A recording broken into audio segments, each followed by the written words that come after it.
I've only done a few Nuzlocke so far, all of which have been successful. There's always one game that gets suggested to me to try to truly test my skills, see how I fare as a new Nuzlocker. Blaze Black 2 Redux. In case you don't know, this is an especially difficult ROM hack of Pokemon Black 2 on the Nintendo DS. For those of you wondering what a Nuzlocke is, it's a Pokemon playthrough with a set of self-inflicted rules and restrictions meant to make the game even harder. There are some generally accepted rules and some that are up for debate, but the rules I play with can be found on screen. On top of all that, we are activating challenge mode to make the trainers even tougher. This is my first time ever playing this game, so I figured I'd take you guys along with me to see how far I can make it before totally wiping.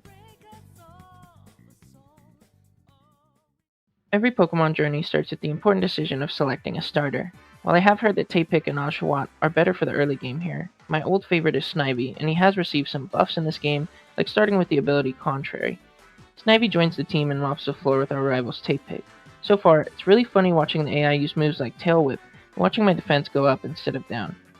I'm wondering if there's a cool way that I can abuse this ability later, but for now, we won't do too much scheming. We'll pick up our encounters and progress the story. On our way to Flockacy Ranch, we pick up a Sentret with Hustle named Jumi, received a gift Panpour with Torrent named Dennis, catch a Cubone with Battle Armor named Spencer, and catch an Azurill named N-Man. N-Man is a friendship evolution, and the extra bulk on it from evolving could be really useful to help it tank some hits, which means it's time to go fast. Now that N-Man is slightly bigger and no longer depressed, it's time for the rival fight at the ranch. This fight isn't too tough, but the next two mandatory fights are much more difficult. The fight against the Team Plasma Grunt is a double battle in this game, and the lead Growlithe with Intimidate and Helping Hand can be troublesome. I chose to mostly ignore it when I fought it, but letting it regularly Helping Hand boost its teammates felt really scary. Regardless, with some careful switches, we made it out with no casualties.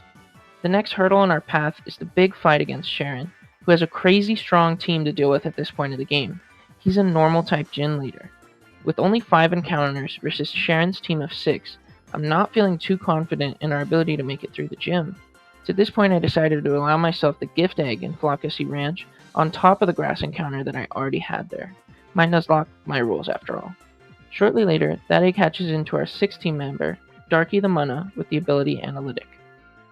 There are no other encounters available at this point in the game, so these 6 are my only options to beat Sharon.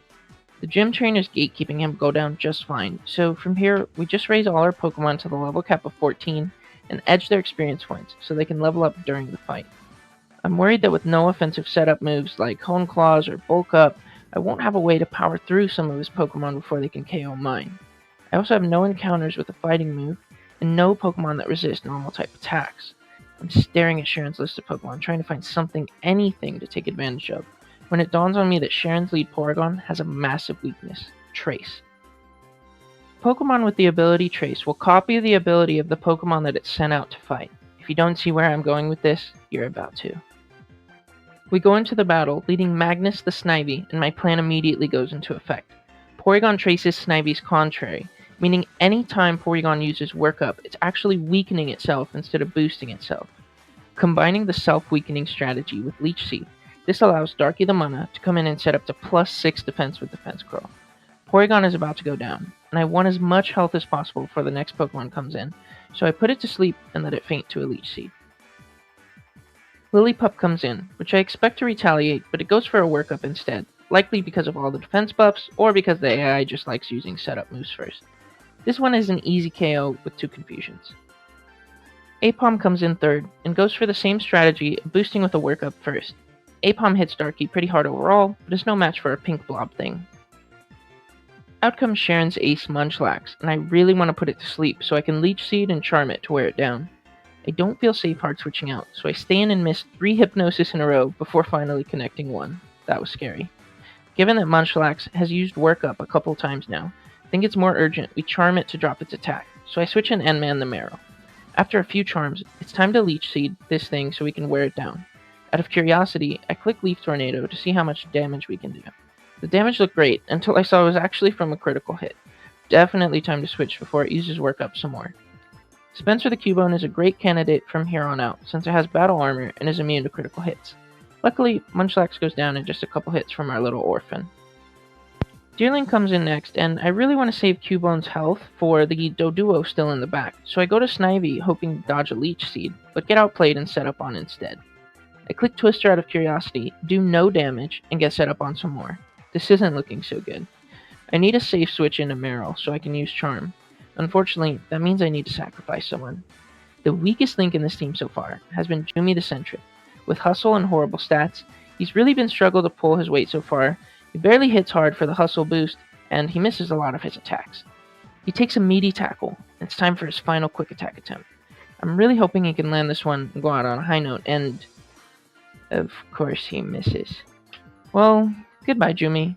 You're only useful in sacrificing yourself to get Meryl in safely. At least from here, we can lower Deerling's attack faster than it can sit up with workup, so it's a piece of cake. We're on to Sharon's final Pokemon, Doduo, and I'm feeling really tense here. Doduo stands no chance against Spencer the Cubone as long as Rock Tomb doesn't miss.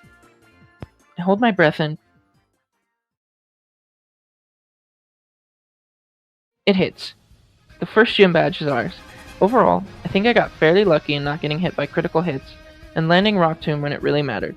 Some critical hits could have destroyed any hope to win, but overall, we fought hard, and this was an incredibly tough first gym.